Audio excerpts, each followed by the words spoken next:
5 anti-inflammatory foods you must eat. You are what you eat. Did you know that? More than 75% of all diseases are related to chronic inflammation. And if we keep eating the wrong foods, feeding our inflammation, it's going to lead to more pain, more damage in our bodies. So today, I'm going to share with you 5 powerful anti-inflammatory foods that you must eat if you have any type of pain or inflammation. These are 5 foods that are going to fight pain. They're going to support your immunity and help your body heal itself naturally. One of my favorite foods is turmeric. This is a spice that comes from the turmeric plant. It's been used for over 4,000 years in Ayurvedic and Chinese medicine.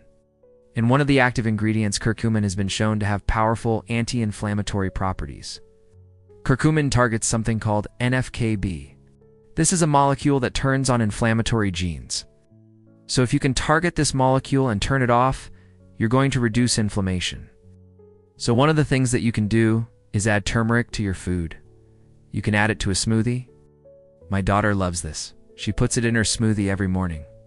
Or you can add it to your vegetables. One thing you should not do is add turmeric to meat, because it can actually inhibit the absorption of some minerals. So don't combine turmeric with meat. The best way to take turmeric is with fat. So when you're cooking with turmeric, use coconut oil, use olive oil, add it to your vegetables, rub it on your meats before you cook the meat, and that will enhance the bioavailability of turmeric so you absorb it better. But also, black pepper enhances the absorption of curcumin, the active ingredient in turmeric.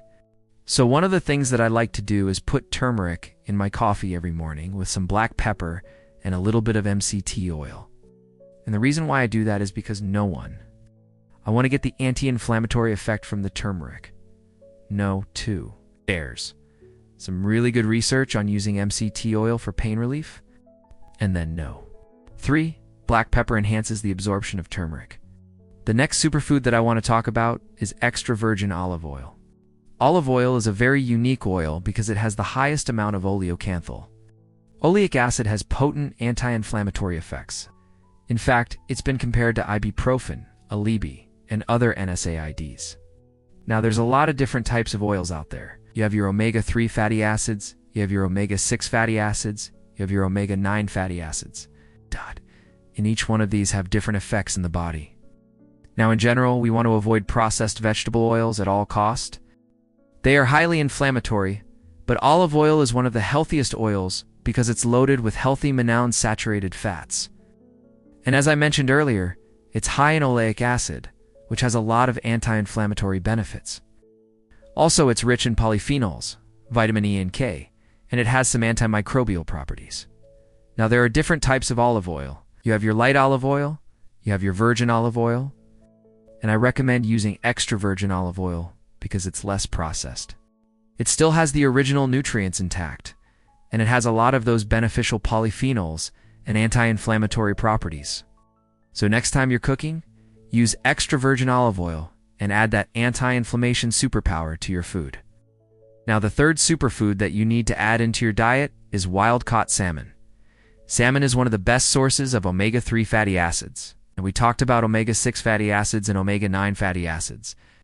But now, let's talk about omega-3. Omega-3 fatty acids are anti-inflammatory. They reduce inflammation. Omega-3s south are essential. Can't make them. So we have to get them from the food that we eat. One of the best sources is fatty fish. I'm talking about wild-caught salmon, sardines, anchovies. If you don't like fish, then you might want to consider taking a fish oil supplement. Now, the key here is you want to make sure that it's a high-quality fish oil. You don't want the cheap stuff because the cheap stuff tends to be rancid.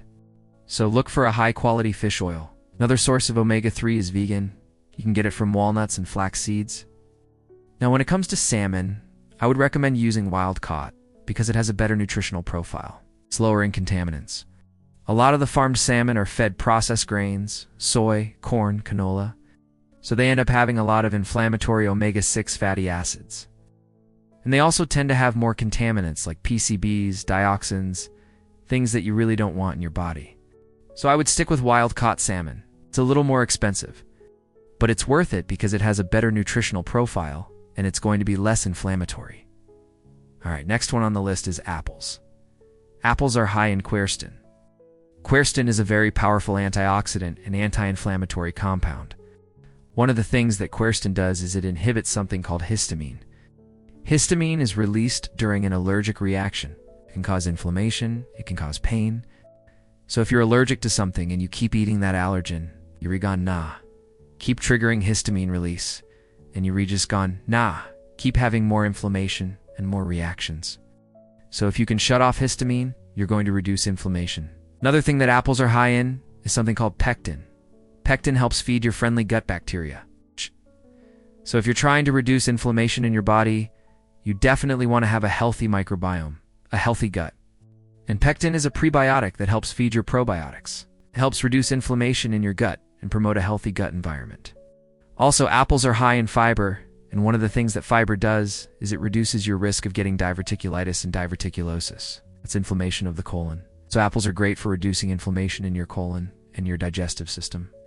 And last but not least is one of my favorites, bone broth. Bone broth is made by taking the bones and the connective tissue from animals, usually chicken beef. Sometimes fish, and you boil it for hours and hours on low heat, and you extract all the collagen. You extract all the amino acids. You extract all the minerals. Now you can get bone broth powder where you just add it to water, or you can get it in a carton where it's already prepared. I personally like to make my own bone broth because I can add other things to it like apple cider vinegar, turmeric, and I can kind of customize it to my liking. But either way, you're going to get a lot of collagen. You're going to get a lot of amino acids, and you're going to get a lot of anti-inflammatory benefits. Collagen is a protein. It has glycine, proline, hydroxyproline. These amino acids are building blocks for cartilage, tendon, ligament, connective tissue. So if you have any type of joint pain, you have any type of inflammatory condition, drinking bone broth can help heal your joints. It can help heal your gut, and it can help reduce inflammation. Bone broth also has a lot of chondroitin and glucosamine. These are two things that people take as supplements for joint pain. So why not just get them from a natural source, which is bone broth? It's a lot cheaper and it's a lot healthier. So there you have it. 5 super anti-inflammatory foods that you must eat. If you have any type of pain, if you have any type of inflammatory condition, you gotta add these foods to your diet. You wanna check out the next video on foods that cause inflammation. Because if you're eating the wrong foods, it's going to feed your inflammation and make your problem worse. So click on the link below and check it out. Hey, before you go, if you're benefiting from any of this content, please share your success story in the link below.